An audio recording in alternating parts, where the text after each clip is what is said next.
లోక్సభ ఎన్నికలకు సిద్ధమైన తెలంగాణ కాంగ్రెస్ ఆశావాహుల నుంచి దరఖాస్తులు స్వీకరిస్తుంది. ఖమ్మం లోక్సభకు ఆశావాహులు రోజురోజుకు పెరుగుతున్నారు.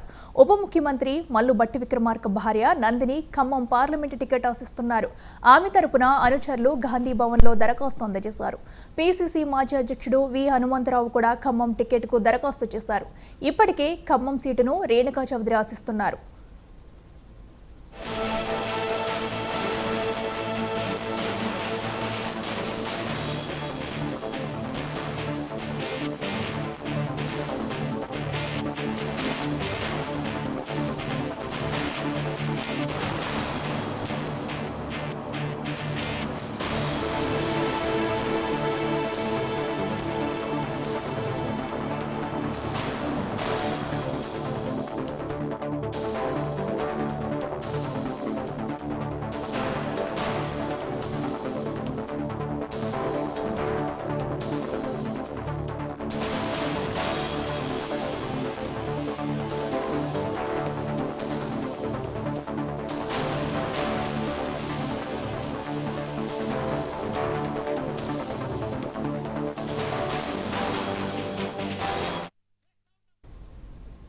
లోక్సభ ఎన్నికలకు సిద్ధమైన తెలంగాణ కాంగ్రెస్ ఆశావాహుల నుంచి దరఖాస్తులు స్వీకరిస్తుంది.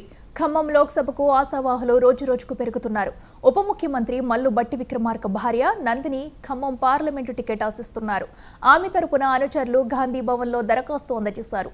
పీసీసీ మాజీ అధ్యక్షుడు వి హనుమంతరావు కూడా ఖమ్మం టికెట్కు దరఖాస్తు చేశారు. ఇప్పటికే ఖమ్మం సీటును రేణుకా చౌదరి ఆశిస్తున్నారు. ఇదే అంశానికి సంబంధించి మరింత సమాచారం మా ప్రతినిధి రవి అందిస్తారు. రవి, చెప్పండి, ఖమ్మం ఎంపీ టికెట్ పై ప్రస్తుతం సందిగ్ధత నెలకొంది. దీనికి సంబంధించి డీటెయిల్స్ ఏంటి? అక్కడ ఎలా ఉంది సిచ్యువేషన్?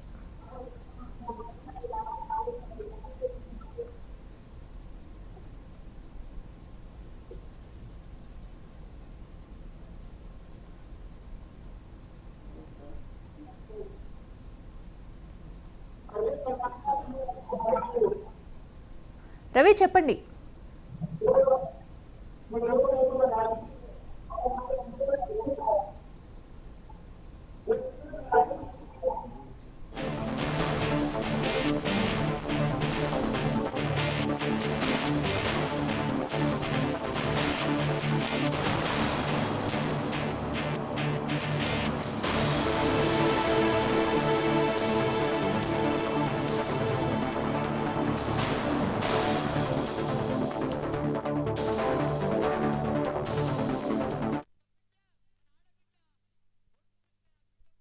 తెలంగాణలో ఇప్పటికే ఏదైతే ప్రధానంగా పార్లమెంట్ ఎన్నికలు నోటిఫికేషన్ అనేటువంటి విడుదల చేసిన తర్వాత తెలంగాణలో ఉన్నటువంటి ప్రధానంగా ఖమ్మం జిల్లాలో ఉన్నటువంటి పార్లమెంటు స్థానానికి ఇప్పటికే అభ్యర్థులు ఎవరైతే ఉన్నారో ఈ పెద్ద ఎత్తున కాంగ్రెస్ అభ్యర్థులు పెద్ద ఎత్తున పోటీ పడుతున్న అంశం అయితే నెలకొంది.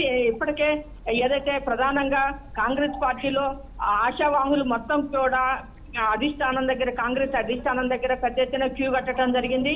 ఇప్పటికే మనం చూస్తున్నాం ఖమ్మం జిల్లాలో ఉన్నటువంటి ఉమ్మడి ఖమ్మం జిల్లాలో ఖమ్మం, మహబూబాబాద్ 2 పార్లమెంట్ నియోజకవర్గాలు ఈ పరిధిలో ఉన్నాయి. అయితే ప్రధానంగా ఖమ్మం పార్లమెంటు స్థానం జర్ల స్థానం కావడం, అట్లాగే మహబూబాబాద్ స్థానం ఎస్టీ నియోజకవర్గం కావడం, ఈ 2 కూడా ఆశావాహుల్లో పెద్ద ఎత్తున ఆసక్తి నెలకొంది. ఎందుకంటే ఈ 2 స్థానాల్లో కూడా ప్రధానంగా కాంగ్రెస్ పార్టీ గెలవగలిగేటువంటి పరిస్థితి ఉన్నటువంటి స్థానాలు.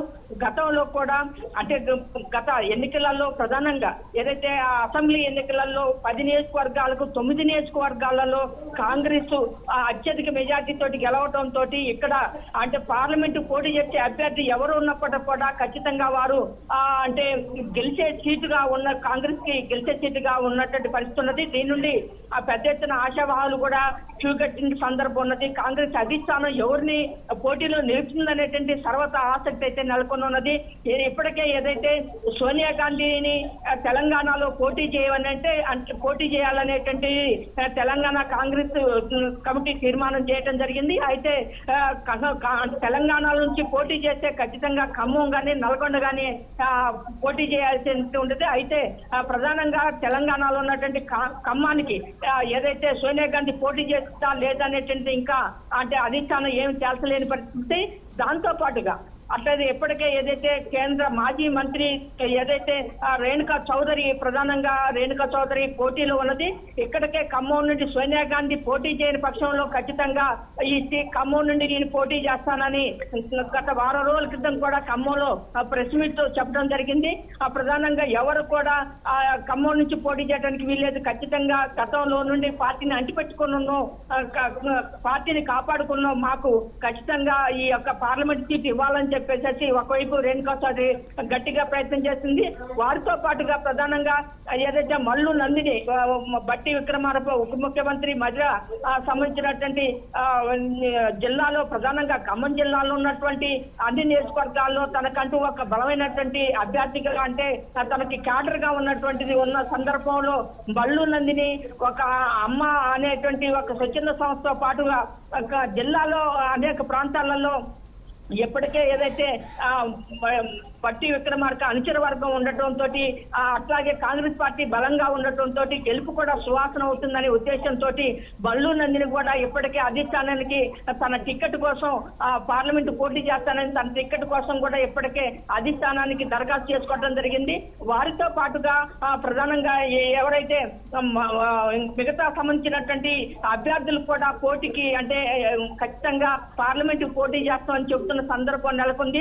వీరిద్దరితో పాటు అంటే సోనియా గాంధీ అట్లాగే రేణుకా చౌదరి మల్లు నందినితో పాటు ఇంకా కొద్దిమంది ఆశావాహులు కూడా పెద్ద ఎత్తున ఈ యొక్క పోటీకి సిద్ధమైన సందర్భం అయితే నెలకొంది. ఏదైనప్పుడు కూడా అధిష్టానం అంటే ఎవరైతే పోటీలో ఉంటారో అంటే ప్రధానంగా ఏదైతే గెలిచే సీటుగా ఉన్నటువంటి ఖమ్మాని లోక్సభకి ఎవరిని పోటీ దింపాలనేది అధిష్టానం తేల్చినప్పటికీ కూడా ఆశావాహులు మాత్రానికి ఎప్పటికే క్యూ కట్టిన సందర్భం అయితే నెలకొని ఉన్నది. Right Ravi, thank you.